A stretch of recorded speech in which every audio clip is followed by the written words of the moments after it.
Welcome to the SDR DiscoCall vidcast and podcast, a show designed for brand new sales reps working in the world of tech sales. I'm your host, Bhuiyan, and I'm going to be taking you on a journey on the SDR DiscoCall vidcast and podcast.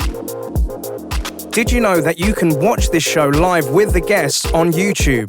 This show is available on YouTube at happyselling.io.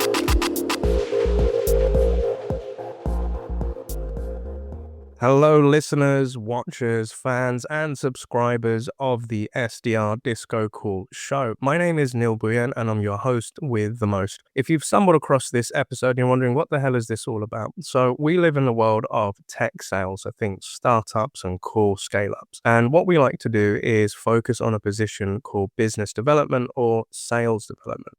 So typically in the world of sales, we're reaching out to prospects, we're trying to pique their interest, and we're trying to get them into our solutions. And what I like to do is find really cool and interesting people in this profession to learn more about their story. How did they get into this thing, to help inspire others, or perhaps people that are already in the role, to get a bit of perspective. And I love doing this each week with new people. If you're listening to this in your local podcast platform, make sure that you give us a rating and share this episode with anybody that you think could benefit from it.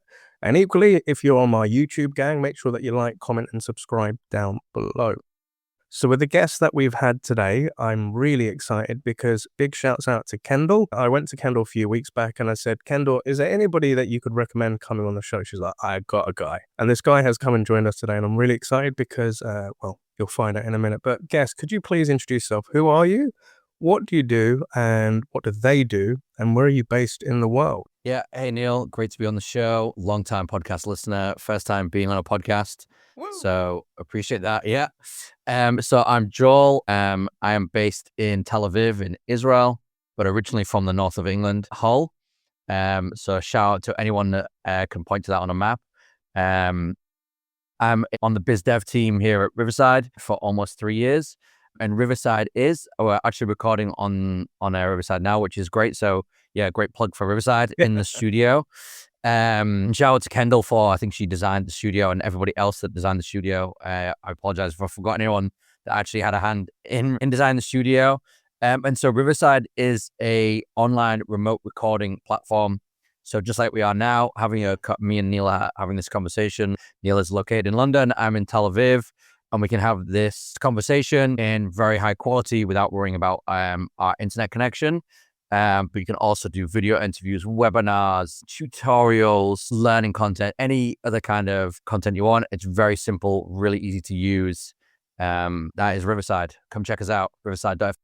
And yeah, Joel is right. Again, shouts out to Kendall for helping us bring this all together. And you're right.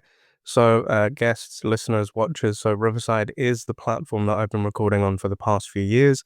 And the reason why you get all the nice, lovely quality and content, I'll be making sure that I put in my referral link in the show notes as well. So if you want to claim a couple of free hours and test it out, go for it. All right, shameless plug done. But Joel, again, it's really great to have you on the show, especially somebody who works in sales for a piece of tech that I love.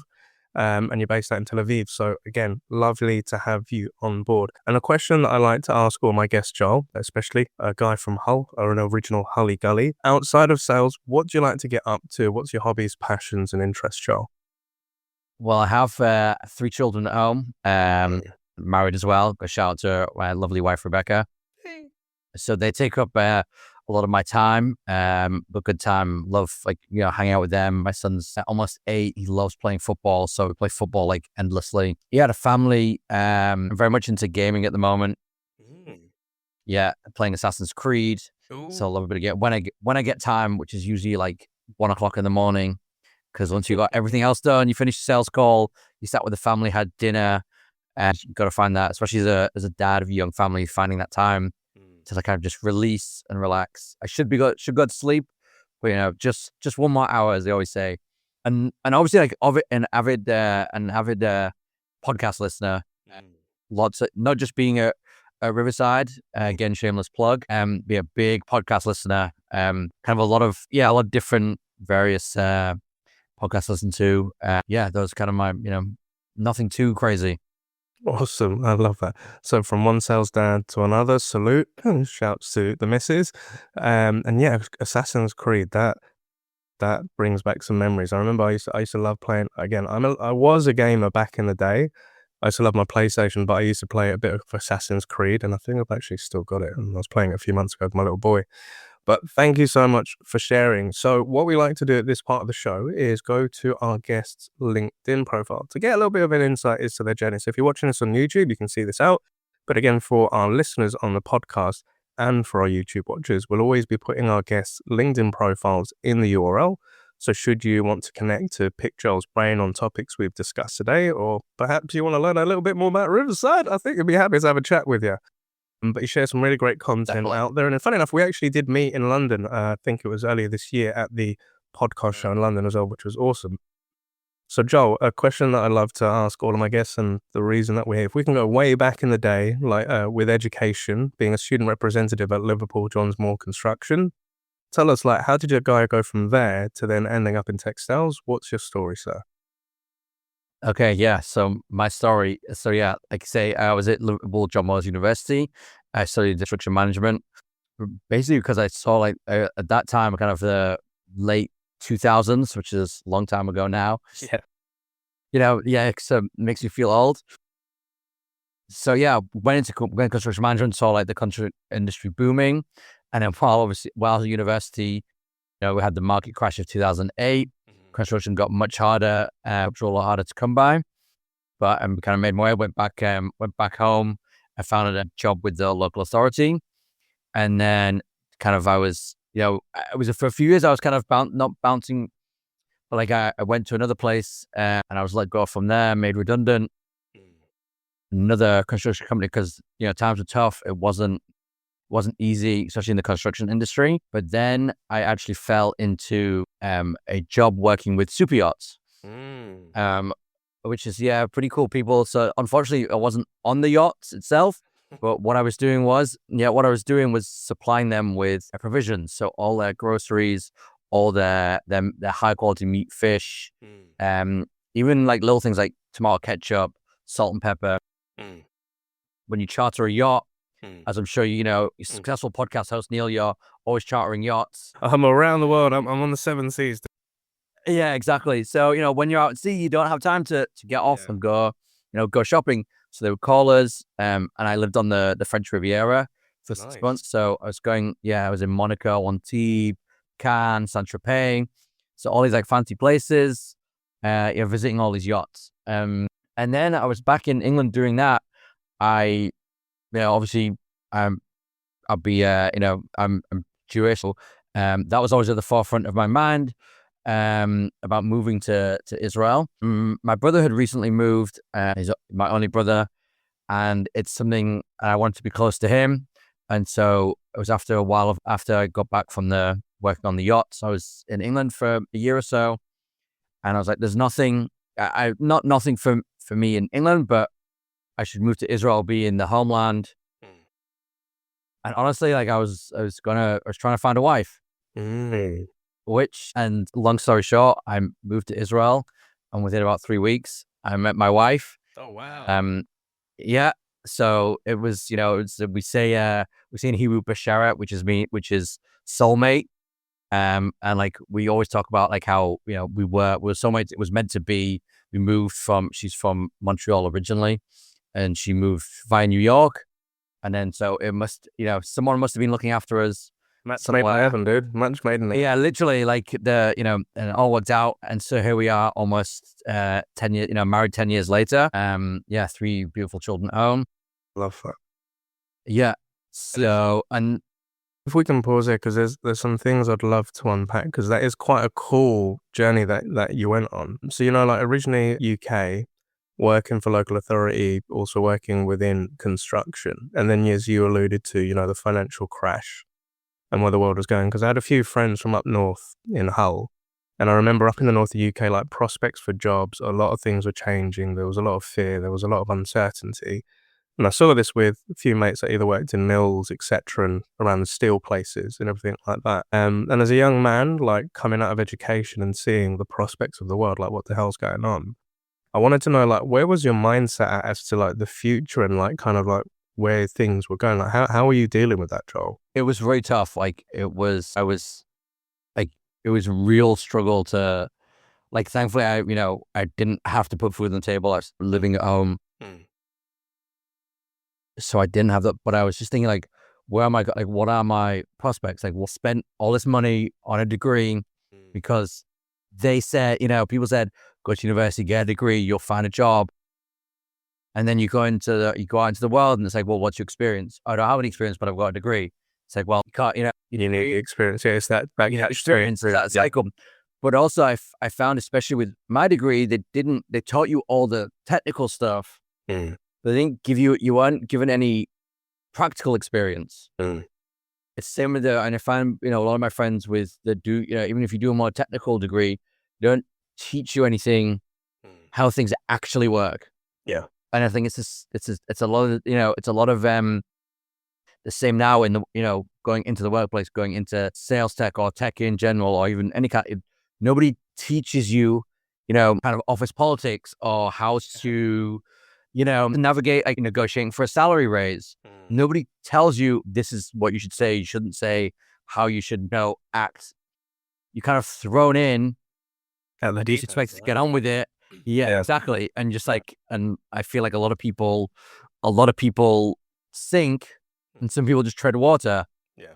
And you just kind of live with it. So, like, yeah, back then it was very tough, and it's but things always work out. I think if I'm a big positive mindset and putting positivity out into the world, like, think positive thoughts. Love that. And they will happen.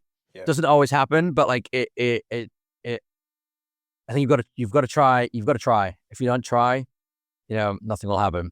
100%. And thank you so much for sharing that. So there's quite a few things I can kind of relate to, and obviously I didn't have the experience of. So, like, I was a guy that didn't go to, I got kicked out of college twice, didn't go for university, and I'd always been more happy working and having hands-on stuff. But to your point, like, within education, not having, like, how do you budget your money? Like, how do you pay your bills? How do you negotiate? What is office decorum? What is business acumen? All that sort of stuff. And I was lucky to learn it. Like, when I worked in local authority myself, that's when I learned how to write business correspondence and how to deal with customers and claimants and all of that stuff. That was kind of like my learning. But also, like, trying to figure out, like, where we're going to go, what was going to kind of happen as well. And that's kind of like one of the reasons we did this show, because we have a lot of people may come have graduated and then they come out into tech sales as a first job, and they have no insights into this sort of stuff. So that's kind of like why we've done this show, to, like, show what things to learn, what things you can pick up and everything like that. So again, to hear it from somebody that's been through the education system, come out and got into the real world. And then I'm also interested to know, like, super yachts, right? So as you said, like, you're providing, like, the food and, like, all the condiments and everything for these super cool yachts and perhaps these really rich people, but you're going to the French Riviera, you're, like, near Monaco and stuff like that.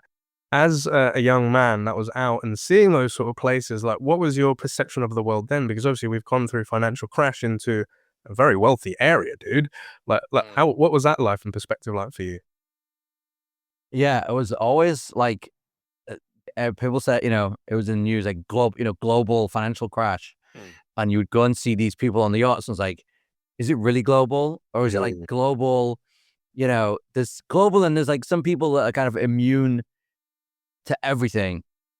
So it was just like, but you go, like, drive into the harbor of Monaco, and you would just, it always, like, kind of took me back. Like, every time I drive in, like, almost every day, and you just see, and the yachts get bigger and bigger and bigger and bigger, and then there's, like, the even bigger ones that can't even get into the harbor. Yeah.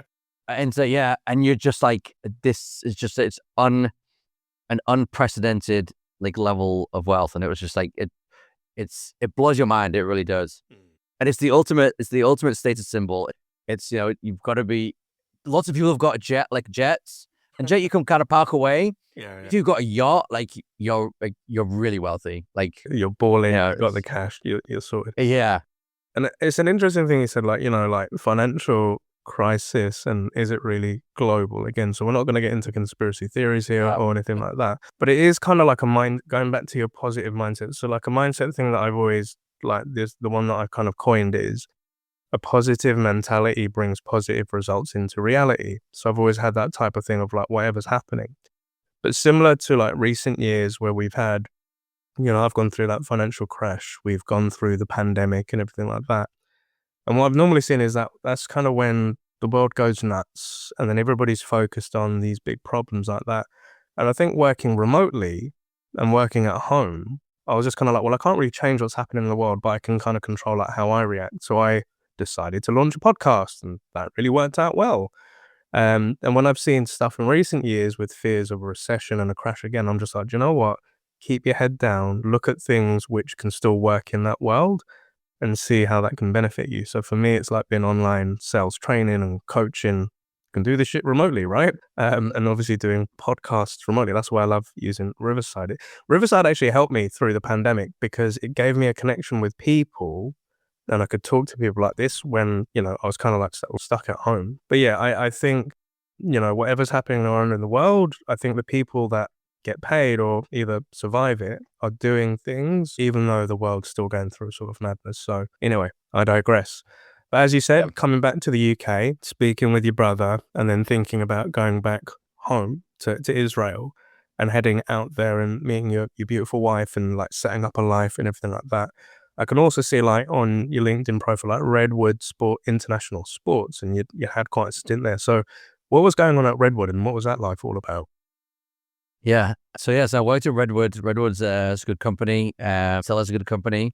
And they do football and cricket statistics. And so I was in the cricket department.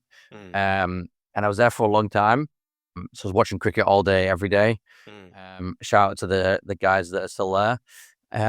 It kind of got to a point where I was very stagnant. I was doing very similar things every day. And I needed a change. Obviously living in Tel Aviv, there's the big tech sector here. So I was like, okay, let's get into tech. My wife works in tech. All my friends are in tech. Oh. It seems like a cool thing to work in. But, kind of how do I get into tech? And a few people said, best way to get into tech, start in sales. It's like sales, but like, I'm not the Wolf of Wall Street. I'm not like a Jordan Belfort. Yeah, Jordan Belfort, thank you. His name escaped me. But the kind of sleazy selling, like, suited and booted, selling stocks to people that don't really understand it. I can't do that. Yeah. But I spoke to a few people and I was like kind of, getting a little bit more intrigued about it. So I started applying very lightly, applying for jobs. And I actually, on the way here, I was actually thinking about this conversation. And I was also very nervous about changing careers is not easy to do for anybody, whatever stage of life. But I had, young kids at home, and I would always kind of stop. And this is kind of where I try to bring the positive mindset in. Yeah. And it's like, before I would always stop myself applying for a job because I'd be like, well, what happens if I get the job? And it was like, but I haven't even applied for it yet. So it's like, why don't you apply for it and see what happens? But I was like, but wait, what happens if I get it and then I'm not very good at it and I get fired and I can't put food on the table? But I haven't even gone into it yet. So like, what was stopping me? It's all, and it's like, and ultimately, like, I was like, whatever happens, like, I have a support system around, I have my parents, came to Israel also, like, not long after I did. So like, I had a support, good group of friends and a community around me. And I was like, whatever happens, we'll be okay. Things are, and also a big believer in, things happen for a reason. Yes. 100%. So, okay. So I actually had a chat with somebody and I said to him, like, oh, I feel like, going into like sales development or business development is like, it's a step down. It's like you're starting at the bottom of the rung. And he's like, no, it's like it's just a different step on a different set of ladders. Yeah. And I was like, it's like, don't like think of it as like you're going down. Like, think of it as like, maybe you are taking a step down, but you're taking a step down to go further up the ladder. And it's like, oh, it makes sense. And it kind of like, it just kind of, it resonated with me and it made a switch in my mind. And I was able to, kind of, go more aggressively. And I actually spoke to, and the reason I got to Riverside I know that was your original question. Yeah. Kind of like we kind of went on the Meandering. mountain path, Yeah. meandering through. I actually, a friend of mine who'd worked with actually our CRO here at Riverside, and she suggested, and also my director business development, and she suggested this is a podcasting platform. I know you're interested in that kind of stuff. You should apply. Mm. And so I applied, and yeah, here we are, almost 3 years later at Riverside. Yeah, still loving it. Awesome, dude. So there's so many things. Again, you'll notice me as a host. I'd love to unpack it, and just remembering all those little peaks that we've gone through the mountain to kind of get to top to where you are. So like, kind of going back a little bit, like with Redwood, you said something really interesting where, it was getting a bit stagnant. Like, great company, great business still is, but you was kind of doing the same thing day in, day out. And obviously, before we get into like my friends and my partner was working in tech, I feel, I've worked with a lot of people or coached some people where they were in a like different industry or a different role, and they're feeling that element of stagnation. And some people may feel stuck, like, well, this is it, this is what I have to do. Or some people are like, I need to make a change. And obviously there were some nerves with yourself about applying and, limiting beliefs of, can I actually do this? But I haven't even applied. But with that stagnation piece, like, what was like the variables happening in life, and like, how was that thought bubbling, and what did it take? What was kind of the catalyst to think, I need to do something about this for yourself, Joe? I think the big catalyst was after Corona. It was just like, I think, I just need to I need to make a change for myself and for my family. And I would just kind of sometimes I just kind of take a step back and be like, okay, well, where am I going? Where am I going to be in a year's time? Where am I going to be in, 3 years time or 5 years time? And, as good as, Redwood was, it was very kind of flat structure. It was like everything was, kind of an older company, or well-established company, I should say, rather than old. Yeah. And there was just I wasn't learning anything new. I wasn't expanding and kind of being tested. And it was just time. It was time for a change. I was there 7 years, as I say, a year is a long time in politics, but 7 years is a long time for anything. It's a long stretch, yeah. And so it was I think it was mainly Corona that kind of accelerated it. And they understood that also, left on, really good terms and still on good terms with everybody there. That's also really important. I think no one teaches you how to, not to burn bridges. Not that you should be burning bridges, but that kind of, how to leave amicably. So many things, I think, in life, you have to experience to be able to know how to do it. Nobody's going to teach you, or nobody can teach you how to do, certain things. I think that's 100%. And I appreciate you sharing that. So the catalyst was the pandemic, Corona, and then, it happened with a lot of us, like a lot of people I've either worked with, friends, family, myself included, of you kind of got a bit of perspective because there was this fear that the world was ending to an extent. And it's kind of like a wake up call and a reality check. Like, what some people are like, what am I doing with my life? Or where is my life going? Like, for me back then, it was, father to my boy Blake. I was in the midst of running my business, but it just wasn't going the way that I wanted to. And I realized I had to turn remote. And I was just like, yeah, so where is this thing going? So the catalyst for me was relaunching my company, the branding, the look, launching a podcast, being more online. And kind of like how Riverside got into me was Gary Vaynerchuk is somebody I look up to, and I love his content. And he kind of said back then, he said, you need to stop treating your business like a regular business as just services, like you're a shop and you're just selling your services and your products. He said, you need to position your company as like a media company. You need to create content. And then when I heard Gary Vaynerchuk was using Riverside, I was like, oh, what's that? So, coming into that side. But, asking yourself the question, where do you want to go? But I think you put a really good point of, not burning your bridges. Because sometimes, leaving a company, especially when you've been for 7 years, you have an element of loyalty, you've built relationships, you may have friends and everything like that. And where I've seen people move when they're unhappy in a place and they want to move because they're not growing, they're not learning. I'm just you never know when you may bump into those people again or may need help from them. So don't burn those bridges 100%, right? Always try to leave on amicable terms. Even if it hasn't been an amicable ending, even at that point, at least leave it on a point where nobody can say, well, that person was, quite difficult, etc. But coming to, that phase of your friends are working in tech, your partner's working in tech, and also I've got to give shouts out to, like, in Israel with tech, because I remember when I started my tech sales career, like back in 2012, and I was working with my account executives, like when we had leads coming in from Israel, like in EMEA, um, I'd never worked with anybody from Israel before, so I had no understanding as to like the culture, how they do business, and everything like that. And I remember Brendan, my A, said, "Oh, we got a lead from Israel," and I was like, "Okay, what does that mean?" He's like, "Neil, they know their tech. They can build their tech. They're really super smart and all of this."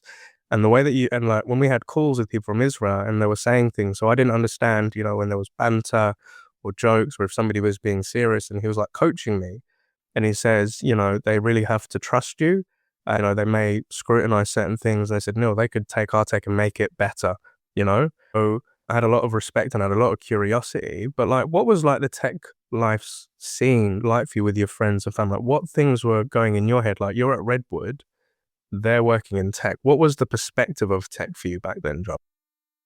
It was the perspective was this kind of like flashy, high tech, the what kind of Yeah, later. you're working in these like big like skyscrapers, working in Tel Aviv, kind of very, I should say that when I was at Redwood, it was like a long commute. It was like a 45-minute commute each way, which I know to like maybe some of your listeners isn't so far, but Israel's a very, very, very small country. And like, the place I was working wasn't far away. It just took a long time on public transport or if I drove.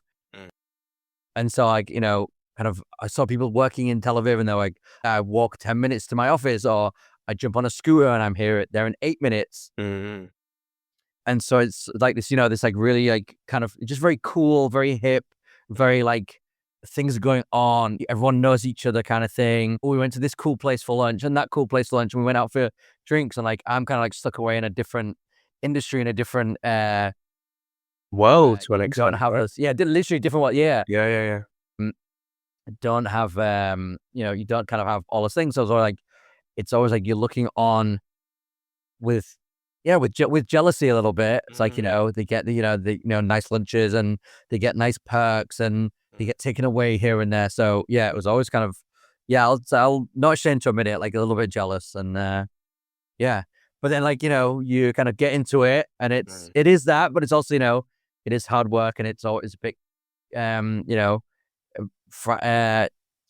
not sure the correct word, not chaotic, but like, startups and things move back, like, fast paced, really fast paced. Things are changing all the time, but it's good. It keeps you on your toes. Like change is hard, but it's good because it's again, coming back to like, learning and doing different things. It's, it's a good way to test yourself.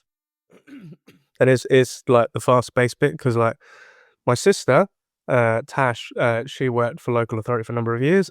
She's now made her step into tech, and she's now an AE for Microsoft.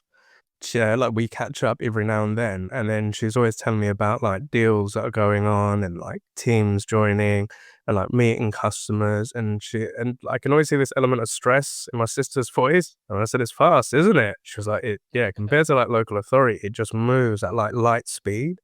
And I said, don't be worried that if you feel unnerved by it, because it's natural. That's exactly what I was feeling when I was in tech. I was like, I don't understand none of this. Why are people talking so quickly? Yeah, they want this by this day, by Friday. Like, how the hell do you move at that pace? And I think coming from like a different world, it can be very unnerving, especially for, a lot of SDRs and BDRs that are coming into tech, where this is their first job or they're transitioning from another profession and then coming into this. And I've seen it in lots of like hundreds of coaching calls, like the overwhelmed look on their faces, but kind of like coming back to you with that application bit. So it's really cool the way that you were applying for it. And then, some people, the limiting belief would be, I'm probably not going to get it. But you were thinking in a different way of like, what happens if I do get it and I do get into that job? But then you're saying, well, Joel, I haven't even got the job yet. Like, I haven't even got the interview. Like, I think having an element of worries is a healthy thing, because you're then reflecting and asking, what's the eventuality of this actually taking place? And I remember when I went in for the interviews, I used to think, I'm probably not going to get it. And then getting the surprise of, you got the job now. And I was like, oh shit, like really? But what advice would you give to that person that's, maybe questioning themselves of coming into this, doing that application, and, if they do get the job, then like, what advice would you give to that person? Well, getting I think once you've obviously been given the job for a reason, and that person that hired you sees something in you. I think that's always really important, because whenever I interviewed, even when I first started Riverside, and I was I have no sales background and never kind of done really any selling, and on my first day, and I was what am I doing here? Yeah. What have they seen that I don't see in myself that thinks that I can do this job? And you obviously, and you get taught, and then you pick things up very quickly, and obviously and our kind of onboarding 3 years ago is very different to the onboarding that now, obviously, 3 years, it's, almost, it's very structured. So it's part of working in kind of the freedom you get, a tech company, you kind of get to, this is the role, but you kind of can sometimes make the role yourself, or sometimes you just have to figure things out yourself. And that's also how you sink or swim. It's if you can figure these things out, because sometimes it's good not to be told this is how you do something, or this is kind of how we do it, go do it. But if you do it a different way and it works, great, go with that. But kind of one piece of advice I would give to people that once they start, especially in sales, is it's okay to be nervous and it's okay to be stressed. Because I also think that stress of hitting your quota and hitting your targets gives you a baseline of I want to do well and I care. But don't let it once it kind of overwhelms you, you need to kind of take a step back and slow down. Go speak to somebody. Go speak to your manager. Go speak to a coach. Go speak to a mentor. Speak to somebody else in sales. Because the stress is just gonna overwhelm you, and you're gonna burn out, and you're gonna be finished. But I think it's good to be stressed. It's okay to be stressed. Yeah, it's normal. It's normal. Yeah, I'm stressed. I want to hit my quota because I can. I want to do well, but I don't let it I don't let it get too bog me down. I trust my process. If I have a quiet week, I have a quiet week. Next week will be better. Yeah. I don't know if it will, but I'm thinking it's going to be better. And if I put that out into the world, you have mindset. Hopefully it happens. Yeah. I think in sales, especially on kind of the prospecting side, it's a roller coaster. You can have, a few weeks ago, I had a really good Monday. I had a lot of replies, was able to book a lot of meetings. And then the rest of the week, nothing. And it's just is booking a lot of meetings on one day better than having them drip throughout the week? Or would you rather have one a day? Yeah. It's it's the same, but it feels, does it feel better? So yeah, it's a real roller coaster. But I tell some some of the new people that start, it's a roller coaster of emotions. It's great when you book meetings and you get really high, but don't get too high. Yeah. When you get nothing, crickets. Don't get too low. Yeah. Stay level. Celebrate the wins, but don't worry too much about the losses, and stay level, and hopefully it will equal itself out. I love that. Solid advice there, Joel. Yeah, you're right. It is a roller coaster of emotions, and the term that I've learned this year, doing a little bit of stoicism, is that happiness is a fleeting feeling. Right? So when things are good, they're good, but then there'll be bad times. But equally, good times don't always last, but bad times don't always last. It's up and down, up and down. But I think definitely points that I can resonate with, coming into a startup, like you said, Riverside, what it was 3 years ago is completely different to what it is now with onboarding. And I think sometimes when you're joining a startup, it's very scrappy, or it's not defined. There isn't as many processes. Some things haven't been figured out, and you're the person that's figuring it out and then documenting it. And then when the new person comes on board, you then show them, well, this is what we do. And then that person could either add something new to the mix, and then it gets more defined as we go along. And you're right. It's normal to feel stressed. That's kind of what I say to my sister. When we have conversations and there are high stress moments, I'm like, Tash, yeah, this is normal. Kind of get used to this. It's not the end of the world. This is what happens in sales. But I also think, asking for help is something definitely we should be doing more of, because sometimes I used to sit there, if I didn't know the process, or I didn't know how to respond to the email, or I'm being ghosted by the prospect, I would sit there thinking, I want to do this, I want to fix this, but now I'm worrying because I'm not hitting my target and I don't want to look like an idiot in front of my boss. But I learned that by asking for help is a sign of strength and maturity. So asking, like, how do I get past this? Because another thing that I learned this year is every problem you have has already been solved. You just have to find the people that have solved it before you. So mentors, coaches, people, I'm always looking to learn. And also, like, with tech sales, like when I'm coaching a lot of people that come into the profession for the first time, they get a lot of training. So it's like how they cold calling and, creating emails and templates and DMing people on LinkedIn. And where there's this element of, but nobody's getting back to me. Like, I really crafted this email. Like, I gave a great opener on my cold call. And I'm like, you have to kind of let go of the expectation. Just because you've done something really well, people don't have to respond. People don't have to get back to you. But they're like, yeah, but I messaged them and like, this is what we do in our industry, right? And I'm like, yeah, that's kind of what you do, but that doesn't mean people have to buy from you or people have to listen to you. Yeah.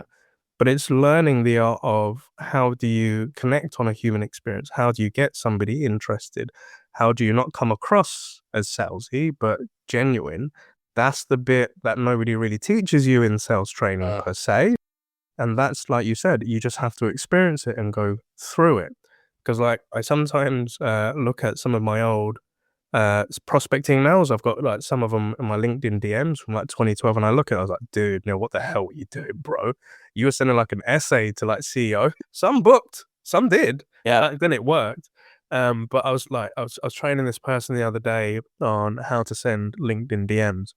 And I said, the analogy that I use is, Joel, if I send you an email from my inbox, that's kind of like the office. It's prim, it's proper, it's articulated, grammar, punctuation is all clean. And then, sometimes what I used to do was if I didn't get a response in email, I would copy that email into a LinkedIn DM and then send that with a hope. But, most 9 times out of 10 people wouldn't reply. And I was saying to this person, I said, well, if inbox is the office, then LinkedIn is the water cooler.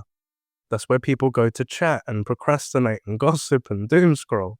So why would somebody want to see the office in their LinkedIn cooler DM? So we'd like say making it short, snappy, kind of like a WhatsApp message. And then the person said, yeah, it's a little bit more casual. And then I showed him all the replies and I said, so here's an example of Neil's. I reached out to a guy called Peter, who's a CEO. Can't say the name of the company. But I showed him like the original DM I sent him in 2012 and it's like this long. It's like 3 paragraphs long. And then 5 years later, I sent Pete another DM, very like a WhatsApp. Hi, Pete. How you doing, dude? How's life? How's the family? What's going on in business at company? Very short. And he just responded. And the CEO just responded with these long paragraphs. Neil, good to catch up with you. And I said, look at the difference, right? But I said back then as an SDR, I didn't know. But then I had to go through and understand people buy from people that understand them. But these are the things where, sorry, I'm harping on. The point is, just because we do something great after our training, it's like kind of getting the degree, right? You get the degree, you get all the theoretical things and the frameworks and how to practically like put things together, but it's going out into the world and then actually interacting with people and doing it practically day to day. I don't know. How does that land with you, John? Yeah.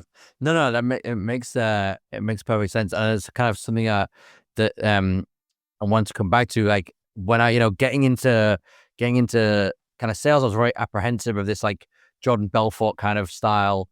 Like it's very cutthroat and very like you're on your own. But like I will say, like the Riverside, like we've cultivated an amazing team, like kind of all the way through the president, from BD to the AEs and even the CSMs.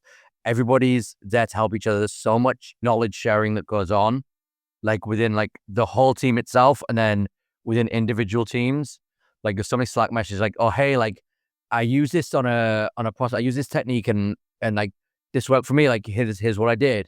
I was like, oh great, I'm gonna try this. And like, so that makes you feel good. It makes you feel that like everybody is going in one direction. They're not all kind of in their own silos, just out to hit quota, get money, and that's it. They kind of care about, themselves, but also care about, each other. Because obviously, if everyone succeeds, like you get there a lot faster.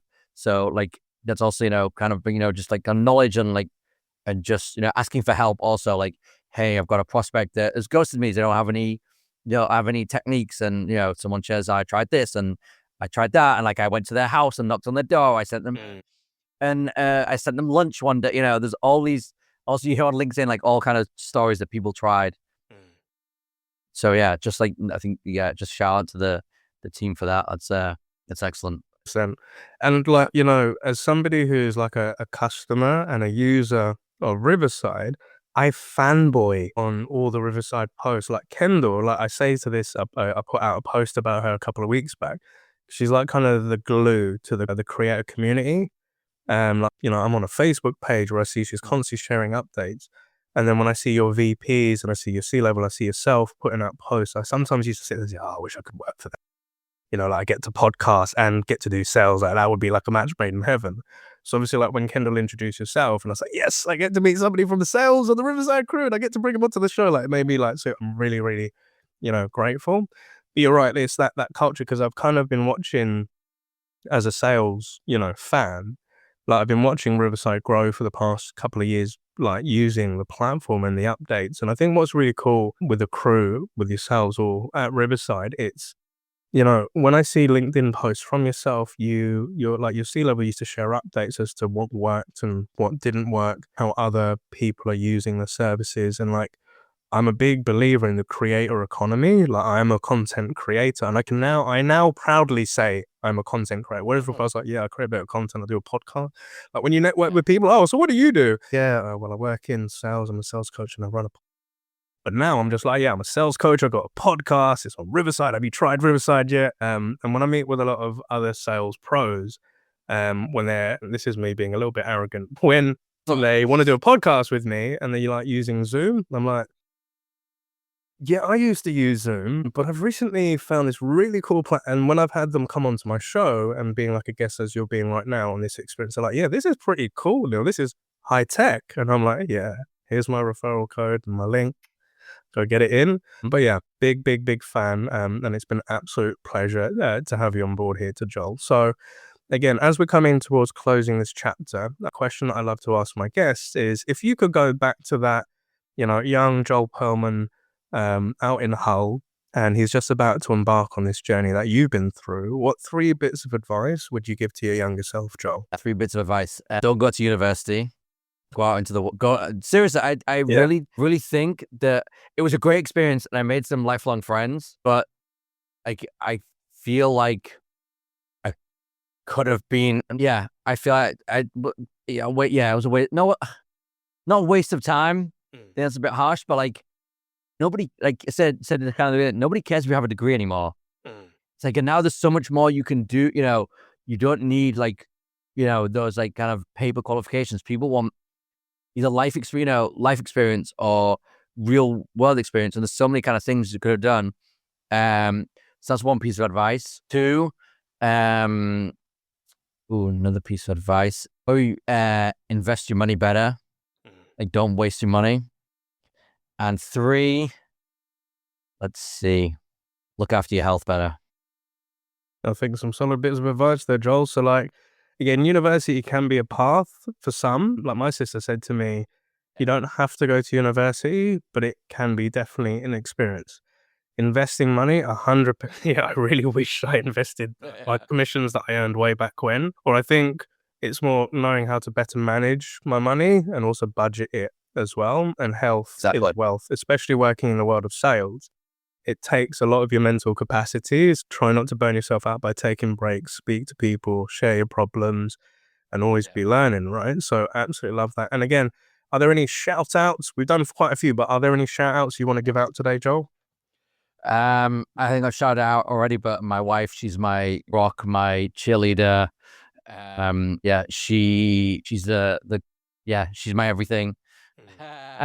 Hopefully she'll listen to this. And everyone at the Riverside team, they've made like my transition into sales like very easy, and probably made it not impossible to go anywhere else, but when maybe I go elsewhere, very difficult, because the experience probably won't be anywhere near as good.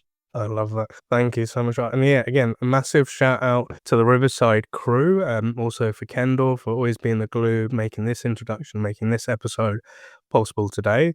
A big shouts out to our listeners, watchers, and subscribers. And as a gentle reminder, if you're listening to this in your local podcast platform, please make sure that you give us a rating, share this episode with anybody that you feel could benefit from it. And if you're watching this on our YouTube channel, what would really help us out, because again, we don't ask for anything in return, but just giving us a like, comment, and subscribe helps with the algorithm to then help get this chapter out there for more people to be inspired. My name is Bhuiyan. I'm your host on the SDR DiscoCall Show. Joel Pearlman, it's been an absolute pleasure and honor having you on board. I wish you a great weekend with the kids and the wife, and obviously getting those leads for podcast content creators like me to come and join with Riverside. But happy selling, sir. Thank you, Neil.